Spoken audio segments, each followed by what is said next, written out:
Hello and welcome to EGW Writings Tech Tips. I'm your host, Daryl Thompson. Today we're going to take a look at the EGW Writings 2 app on the iPhone, and we're going to have a brief overview of all the different features that the EGW Writings 2 app has to offer on the phone. So the best way to do that is let's dive right in and take a look here at the home screen that I have open on the app. And you can see that I have all these different collections on the home screen.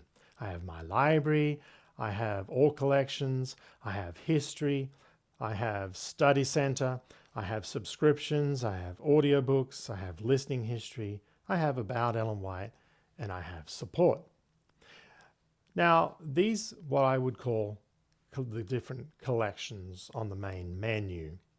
In the top right-hand corner, you can see that we have a little search magnifying glass, and when we tap the search magnifying glass, it opens up the search side menu. This is where I can go ahead and search for things. So say I want to look for the word faith, I can come here, I tap on faith, it opens up my results, and you notice that it has the results listed in numbered order, like 1, 2, 3, 4, 5, and if I want to scroll down further, I can scroll all the way down and can keep loading results.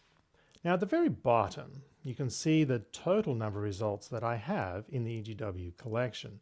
There's results 100 of 46,996. So you always know how many results that you have. That's basically the basics to search. Type in your word, get the results. When you have your results, then you just tap on a result and it opens up in the reader. And then you can go ahead and you can read.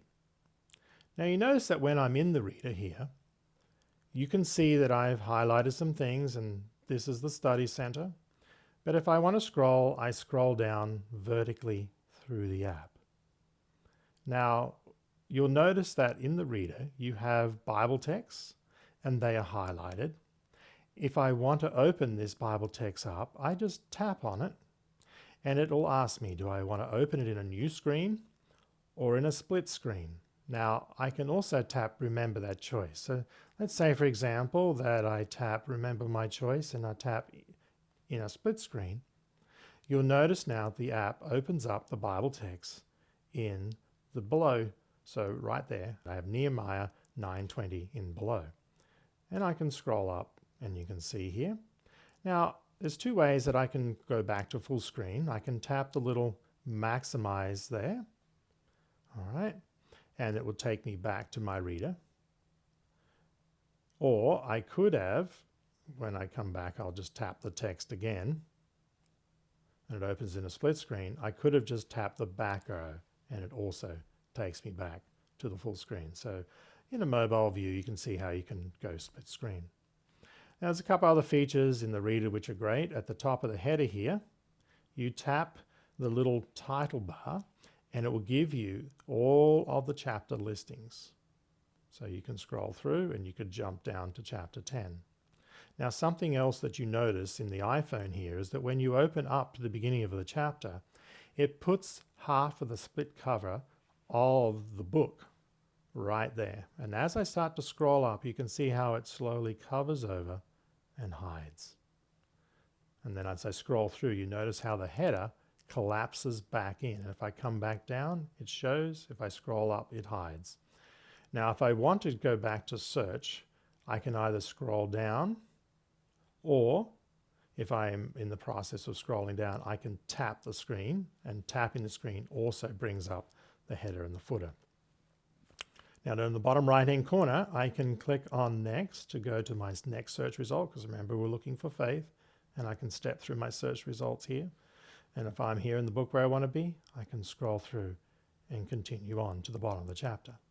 Now once I get to the bottom of the chapter here, if I want to go on to the next chapter, you don't try and scroll, it stops. All you need to do is scroll from right to left and it will then move, see how it moves across to the next chapter. Now it's built into the app that if you just do a little flick, okay, it will go. You have to move it about, centimeter or 3/4 of an inch either way. Now you saw there, that's how you select the text. So if I'm in here, and you can see that I have a Study Center pre-highlighted selection. If I want to add highlights in my reader, all I need to do is select the text by a long click, run my finger down through the selection that I want, and then lift up. Then up pops the toolbox. In the toolbox, we will go into detail later of all the different options in there. If I simply wanted to, I'll do one, just highlight that, select a color, hit save, and now that text is highlighted. Later on, we'll show you how you can create topical folders and save the highlights within a folder. But if I come back here and I tap the navigation, the search navigation, I take to the next section. The great thing here in that toolbox is if I select the next selection of text, you can see here it pops up the history of my previous action. And if I tap that, it just repeats, puts that selection in the same folder or in the same route with the same color. That's a great little feature. It's like a little repeat history feature, and you can have up to 4. The last 4 actions will be saved there. So we've covered the basic on Study Center, and if I want to go back and view this Study Center later, I just track back to home, tap the little home icon up there, bring back to the home screen, and then I can open up my Study Center, and you can see here in the Study Center. So if I want to go and check that result out in the Study Center, I just tap. Now it's going to be into the root folder and it'll be the bottom. So I need to quickly scroll down in here. At the very bottom, there is the last 2 selections that I just highlighted down here because I put them in the root and not in a folder. And then we're back again. Now if I want to go back to the reader, I can tap on the navigation back. Okay. Or if I'm in my history, for example, and want to go back to where I was, I can just go back to history. It'll be back to where I was. I can tap the side menu, okay, and I can tap the home. But mostly when I'm navigating here, I would just be in the book. I will tap the little back navigation. It brings me back to where I last was and then back to the home again. So it always will track and navigate you back through the crumb trail, as I call it, where you were. Okay, so now we have, you notice, My Library and All Collections. We've looked at Study Center and History. My Library is basically a quick reader. It will open up the last location of the book that you were in. So, great controversy. It is not changed by any of my search behavior or any of my books that I open up through the search. It will not be affected. My Library is much like Apple Books, in which it just tracks the history of the books you open up within My Library, nowhere else. And then I can go through and read it. Now, if I come back to My Library here, you will see that it tells me the dates in which I last read. So if I come back to the Acts of the Apostles, it says I was reading on Acts of the Apostles on chapter 12, 7 days ago, and I can pick up here. If we come back out of the app completely, scroll all the way back, when I enter My Library, you can add other languages as well. So if you want to do, say, Spanish books or Portuguese books, I could come here and click on a plus and add a language and add other reading books to My Library. So just treat My Library much like Kindle books or Apple books. If you want to go browsing through all the different library books, this is where you go, and it's All Collections, and it's exactly that. It has all the collections of all of the material that we have on our app in that language. And it will always be the default language that you set in All Collections. If you want multilingual, you need to do that through My Library. Okay, the other feature we have is subscriptions.